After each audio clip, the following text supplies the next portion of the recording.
Hi friends, welcome back to my channel. I am Nana and I am a CA finalist, and in this video I am going to talk about articleship for Xavier's girls. तो सबसे पहले तो I know guys मैं बहुत time से video नहीं upload कर पा रही थी because I am trying to manage all the thing articleship college and studies और काफ़ी सारा बीच में फेस्टिवल्स था. I am trying to manage this lifestyle, so उस बीच में नहीं हो पा रहा था बिल्कुल भी, but I am here with proving my consistency.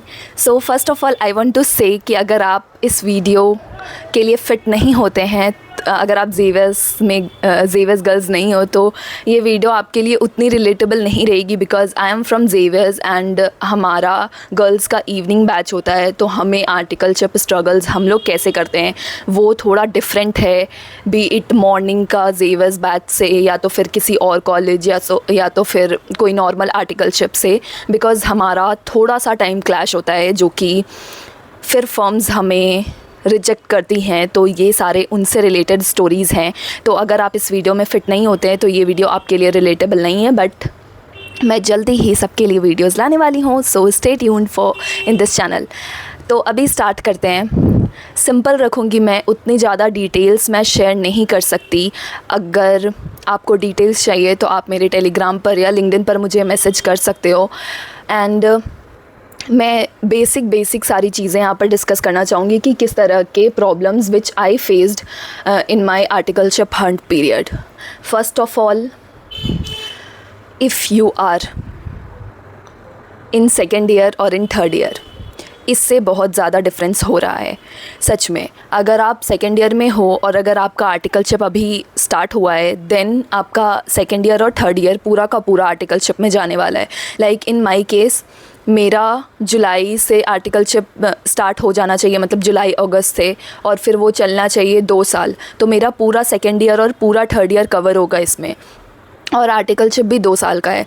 तो हेयर कम्स द प्रॉब्लम. जो भी फर्म के पास अगर आप जाओगे तो उनके पास सबसे बड़ा रीज़न यही है कि आप तो 2 साल आर्टिकलशिप करने वाले हो. तो मेरे बैच के साथ सबसे ज़्यादा यही वाले प्रॉब्लम आए थे कि हमें साफ मना कर दे रहे थे कि आपका तो 2 साल का आर्टिकलशिप है. एक तो पहले 3 साल था, अब उसको भी घटा करके आईसीआई ने 2 साल कर दिया है, और अब उस 2 साल में भी आप बोल रहे हो कि हमें कॉलेज के लिए जाना है. तो हाउ वी कैन मैनेज. मतलब उनका ये पॉइंट था कि हम लोग ऐसे आर्टिकल को क्यों रखें, तो क्योंकि हमारा दोनों साल कवर हो रहा है.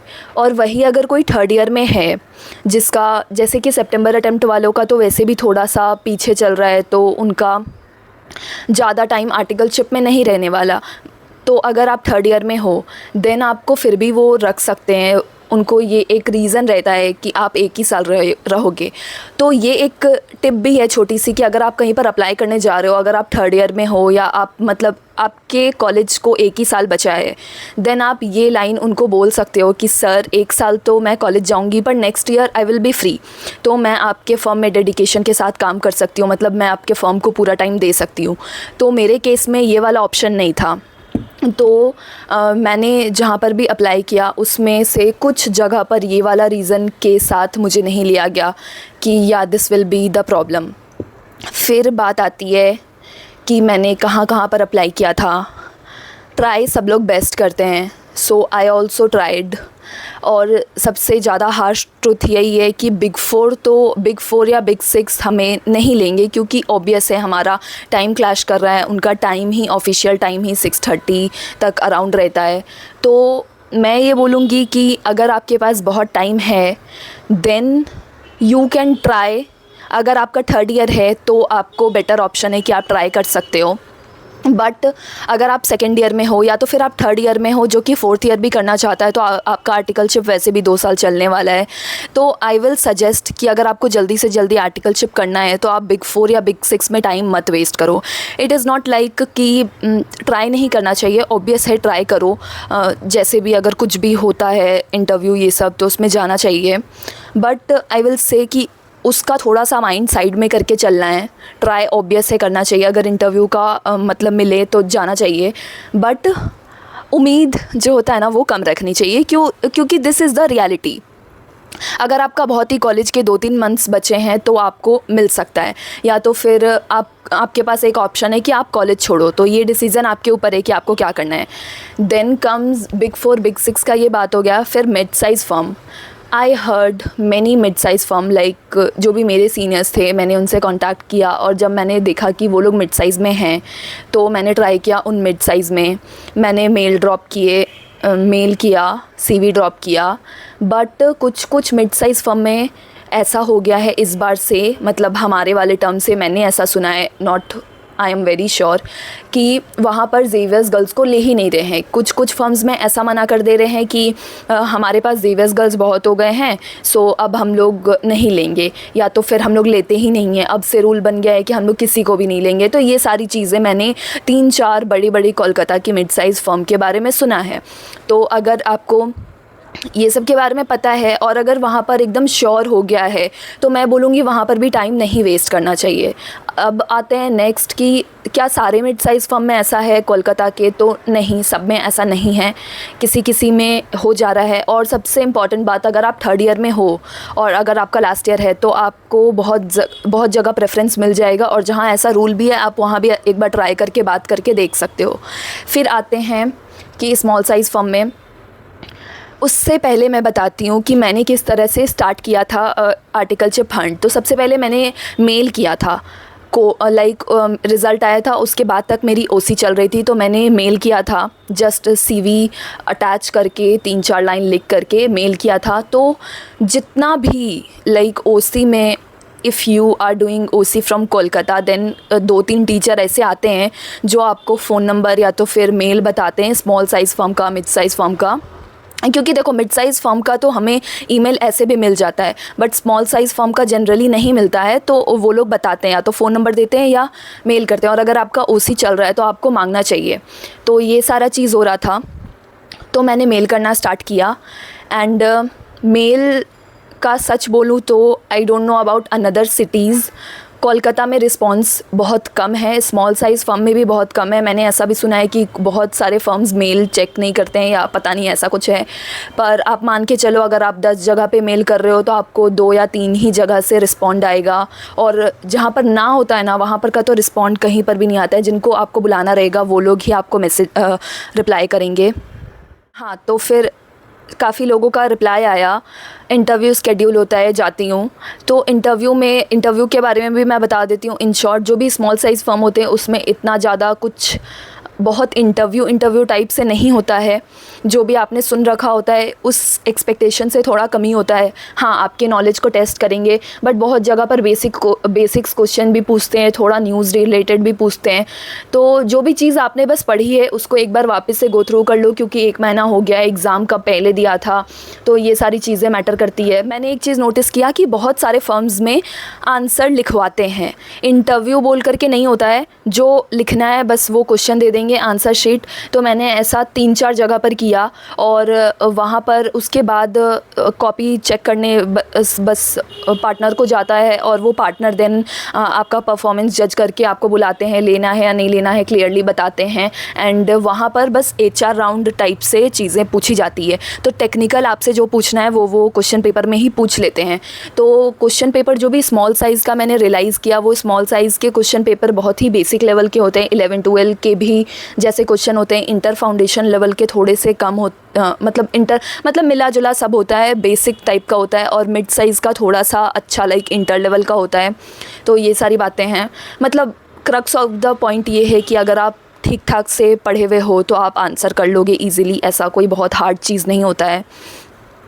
देन कम्स और क्या क्या प्रॉब्लम्स आ सकते हैं। हाँ, तो स्मॉल साइज़ का मैं बात कर रही थी, स्मॉल साइज़ से भी रिस्पॉन्ड बहुत कम थे मेरे केस में। चलो अब आते हैं दूसरी प्रॉब्लम पर, विच आई फेस्ड, कि एक पार्टनर ने आपका इंटरव्यू लिया और वो पार्टनर आपको अप्रूव कर देता है, और उस समय पता नहीं क्लैरिटी नहीं होती है कम्युनिकेशन में, या पता नहीं क्या उनको नहीं समझ में आता है कि लाइक मैं 2nd ईयर में हूँ और मेरा आर्टिकलशिप 2 साल का है और मेरे पूरे 2 साल कॉलेज में जाने वाले हैं।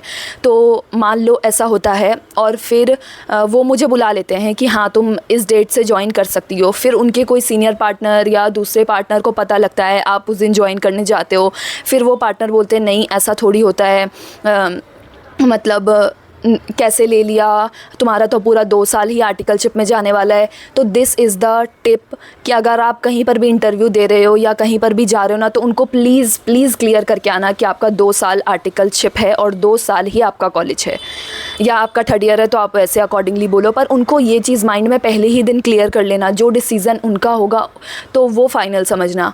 मेरे केस में मे बी कोई फर्म में ऐसा भी हुआ है जहाँ पता भी रहता है पर उनके बीच में या तो फिर कन्फ्यूज़न हुआ होगा या तो फिर उनको कुछ समझने में प्रॉब्लम हुआ होगा, आई डोंट नो, बट ऐसा हुआ है कि एक पार्टनर हाँ बोल रहे हैं, फिर आप ज्वाइन करने जा रहे हो, दूसरे दिन दूसरे पार्टनर थोड़ा कंफ्यूज्ड हैं। तो इस तरह की चीज़ें आपके साथ ना हो, तो इसके लिए आपको बहुत पहले से ही क्लैरिटी के साथ चलना है। आप उनसे 2 बार पूछ लो, ना होना इज़ बेटर, बट आपका एक पार्टनर हाँ बोल दे, आप जाओ ज्वाइनिंग के लिए, फिर आपको कोई मना करे तो वो ज़्यादा बुरा लगेगा।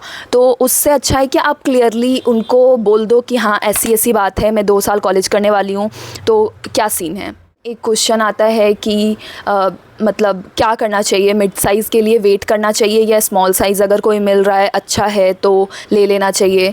तो देखो, आपका एक डेट होगा जब ICAI बोलती है कि उससे पहले ज्वाइन कर लो। फिर आप एक बार ना वो चीज़ भी बना लो कि आपको कितने मंथ्स लगने वाले स्टडीज़ में, फिर जा कर के देखो कि लास्ट में कितना टाइम मिल रहा है। क्योंकि ना मैंने अभी अपने अटेम्प्ट वाले कुछ लोगों को देखा है कि दे आर वेरी चिल कि हाँ यार ले लेंगे ना आर्टिकलशिप आराम से, बट आपने एक बात रियलाइज़ किया कि आपका वो जो फाइनल का अटेम्प्ट का लास्ट वाला पीरियड है, वो अगर हम लोग जल्दी से जल्दी आर्टिकलशिप ज्वाइन करेंगे तो 8-9 महीने बच रहे हैं। बट आप जितना डिले करके आर्टिकलशिप शुरू करोगे, आप शुरू में तो अभी ना तो फाइनल का पढ़ोगे ना तो कुछ पढ़ोगे, तो आपका वो टाइम ही वेस्ट होता रहेगा। पर और वही आप का लास्ट वाला जो वो 6 मंथ है, वो तो आपको मैंडेटरी गैप लेना ही है, तो उसमें से फिर मंथ्स कम होते जाएंगे। लाइक जैसे मेरे में 8-9 मंथ्स का गैप आ रहा है, जो मेरे बाद 1-2 महीने बाद ज्वाइन करें उनके मंथ में 7 मंथ का गैप आ रहा है। तो ये सब लोग बोलते हैं कि आर्टिकलशिप आराम से ज्वाइन करना, पर थोड़ा सा ये चीज़ को भी ध्यान में रख करके, मतलब 7-8 months is good.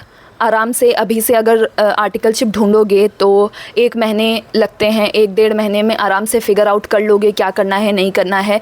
And then अगर बहुत ज़्यादा कन्फ्यूज़न हो रहा है क्या करूं, मतलब स्मॉल साइज़ फर्म में मिल रहा है बट मिड साइज़ फर्म के लिए वेट करना चाहिए क्या, तो ये आपका डिसीज़न होगा। अगेन, अगर स्मॉल साइज़ फर्म आपको सारे तरीके का काम ऑफ़र कर रही है तो आपको ज़रूर जाना चाहिए। मेरे साथ एक फर्म में ऐसा हुआ कि they are offering me only 1 kind of job, और वो भी कि आप तो इतना जल्दी निकल जाओगे तो आप मतलब हम लोग आपको कैसे क्लाइंट से कैसे इंटरेक्शन कराए। दे आर गिविंग मी, मतलब they are not giving me any work, like ऐसा जो क्लैरिकल वर्क नहीं होता है कि कुछ इनकम टैक्स से रिलेटेड, हाँ इनकम टैक्स दे रहे थे, फिर लाइक ऑडिट बोलो या GST बोलो, मतलब कुछ भी जिसमें क्लाइंट फेसिंग होता है, क्लाइंट से आपको कभी मिलने ही नहीं देंगे, वैसा वाला सीन करके वो एक ऐसा मुझे ऑफ़र दे रहे थे। तो मैंने वो नहीं लिया, बिकॉज़ कितना भी हो 2 साल का आर्टिकलशिप है और हम लोग कॉलेज के साथ वैसे ही बिज़ी रहने वाले। हमारे केस में हमारे केस में इंडस्ट्रियल ट्रेनिंग के लिए भी हम नहीं जाएंगे, और अगर हम मिड साइज़ या स्मॉल फर्म चूज़ कर रहे हैं तो मतलब मेरा ये एक्सपेक्टेशन था कि मैं सारी तरीके का काम सीखूं, भले वो बहुत ही कम दिन के लिए भी हो, पर वो सीखूं मैं। एटलीस्ट 1-2 बार तो मैं वो काम करी भी हूँ। तो बट वो फर्म ने मुझे ऑफ़र किया कि नहीं, हम आपको एक ही तरीके का काम देंगे क्योंकि आप तो ऐसे बीच में चले जाओगे, तो ऐसे थोड़ी होता है। तो देन आई रिजेक्टेड दैट कि नहीं, ऐसा नहीं करना है, थोड़ा दिन और वेट कर लेते हैं। क्योंकि मेरे में भी वो पैनिक स्टार्ट हो गया था कि यार लेट हो रहा है, अब क्या करूँ मैं, क्या करूँ, मतलब 1 महीना से ज़्यादा रिज़ल्ट आए हुए हो गया था। तो मैं ये बोलूँगी कि ये पैनिक भी थोड़ा सा होगा, पर आपको डिसीज़न बहुत अच्छे से लेना है। This is the whole thing. Yes guys, thank you for watching this video. This video is all for help, and yeah, let me know if you want another kind of video. Like ये बहुत ही specific video था Xavier's girls के ऊपर कि किस तरह के problems आ सकते हैं और आपको उससे डील करना पड़ेगा। So yeah, thank you for watching this video. Bye bye.